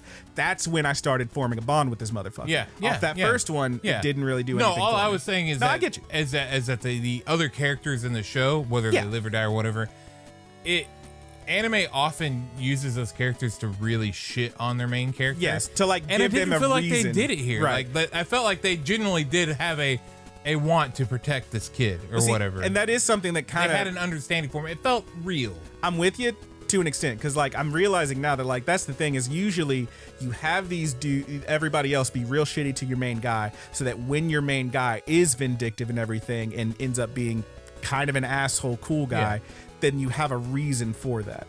This one, mostly everyone was super cool with him, although toward the end they do end up abandoning him. Episode 2 spoilers, obviously, mostly out of necessity rather than like malice, right? Yeah. And that's what ends up kind of pushing him into this slightly vindictive nature toward the end of that. Which one. I think is a fair that look works. at that too. Yeah, I think it's a fair look at that because, like everybody can kind of feel like, like, nobody's really shitty to me, but I feel like I try a lot harder than. So I think what I'm getting at is my issue with that premiere is that all the shit I'm talking about, the development and all that stuff, it's in episode 2. Yeah. That first episode didn't really hook me. Yeah, personally. I thought the first episode, just what they showed. It's not what they told. It's a lot of what setup, they showed. Yeah. Yeah. And by the end of it, I was like, yeah. I'm with you to an extent, but personally I felt off the hook off that first episode. Yeah. Partway into episode 2, I was like, now we're fucking getting somewhere. I think some of it was that it wasn't even like the main character I was concerned about. I wanted to see which of these motherfuckers, because they did a little bit in the first episode to flesh out some of these other characters that are gonna get fucking splatted. Yeah. So I don't know, man. I thought it was really good. All right. So That's fine. And hey, is this the one you want to split the diff on and put it at doing just fine? nope. I don't. I want all these to go where you think they should go, baby. All right, man. Well, then by all means, this is where the chips have fallen where they may, and this is where they ended up. So, starting from the bottom, we got Snoozing at the Lodge, Snack Basui, I guess I'm saying that right, The Demon Prince of Emoji House, Dr. Elise the Royal Lady with the Lamp, The Strongest Tanks Labyrinth Raids, blah blah blah, 99.99, etc. etc. The Villainous Level 99, I may be the hidden boss but I'm not the Demon Lord, Delusional Monthly Magazine, and Hokkaido Gals Are Super Adorable, which Roger would put a bit higher up. Glacial Chasm. We got Gushing Over Magical Girls, maybe my personal least favorite thing this season. Obviously, everyone has their own opinions. That's fine.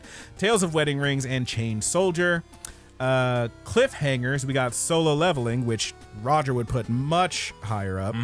The Foolish Angel Dances with the Devil. Seventh Time Loop. The Villainous enjoys a carefree life, married to her worst enemy. Jesus Christ, I can't talk. The Weakest Tamer begin a journey to pick up trash. My instant death ability is so overpowered. Fluffy Paradise. Meiji Gekken 1874. Ishura, the Unwanted Undead Adventurer. The Witch and the Beast. Sengoku Yuko, and Sasaki and Peeps. Doing just fine, we got Brave Bang Bravern, A Sign of Affection, The Wrong Way to Use Healing Magic, Buchigiri, Cherry Magic 30 Years of Virginity Can Make You a Wizard, Metallic Rouge, and Mr. Villain's Day Off, and Brandon's personal favorites, The Tippity Top, Delitions in Dungeon, and 'Tis Time for Torture Princess. That's our list, mostly my list. Roger wouldn't let me move anything based on his whims. Meh. Yeah. But that's our list. We got there. I will reiterate that a lot of these, even ones, a few in the Glacial Chasm, several in the Snoozers, I have watched more episodes of. A lot of these would probably move around, and a lot of these would be moving up, frankly. But again, Good Buddies tier list, we go off of one episode vibe check, baby, and maybe we'll change the rules later. We'll find out. But for now, You know what? You don't have to change any rules. That's our list, Even kids. though, I mean, I think if you watched more, why don't you go fuck yourself? I think if you watch more, you know that it's better than, Ain't nobody gonna tell me how to live. If you think it's better than a cliffhanger, and you know that it's better than a cliffhanger. This is the thing, right? Is like I write all these after Unless- I write all of these after watching one. So Unless you just everything hard stop, only watch the one. everything I said about Solo Leveling was after that first episode, and that's how I felt after one. Okay. So I literally said in there, I guarantee you, after 2 or 3 more, I'm gonna think this is better. Okay. But off one, Okay. Maybe you never break the illusion and say I watched more than this one. maybe not. Maybe that's I don't know. That one in particular, like I said, Maybe the I next could time we feel do it the coming. tier list, we won't have any more Texas. Hey, I'll tell you Misquit. one that's pretty high on this list, Mr. Villain's Day Off, I have not watched any more of. Okay. Because there's so many other things I'm watching. I'm like, man, I can't do nothing but watch. Okay, anime. okay. So, fair's fair. I need to see about these biscuit pizzas my baby wife is making me in there. Yeah, my boy's hungry, so let's get on out of here. Hungry Thank you so boy. much for listening, everybody. If you want to tell us what you thought about these shows, tell me how wrong I am about Solo Leveling and Delicious in Dungeon. And actually, fucking Chained Soldier is so much better than Thank You is. You should check it out. I watched episode 2. Homie got sat on. Pretty good. Pretty good. Pretty good.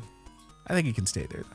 But if you want to tell us about it, by all means, hit us up. There's a number of ways to do that. We have a ton of social medias that we may or may not use. You can find those in the description of wherever you're watching this, be it on the YouTube or on the actual audio podcast. But the easiest way to hit us up is, of course, in the Discord. The link will be there as well. Hit us up. Check us out. We love to hear from you guys.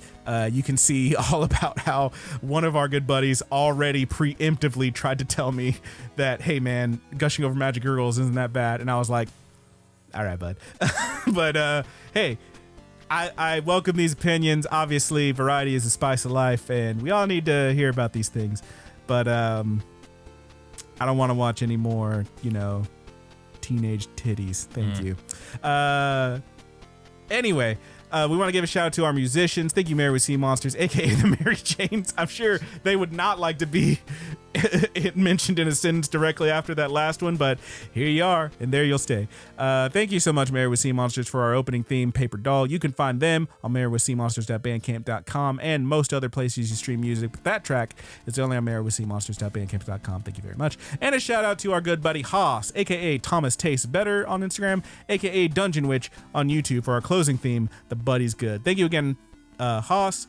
On Instagram, you can find Haas at Thomas Tastes Better, and on YouTube at Dungeon Witch, youtube.com/Dungeon Witch. Thank you again. Thank you so much. We did it. This was kind of a long one, and we're going off the Texas Mesquite. Let's get the fuck out of here, Brandon, bro. let me hit you up before we go. Here we goddamn go.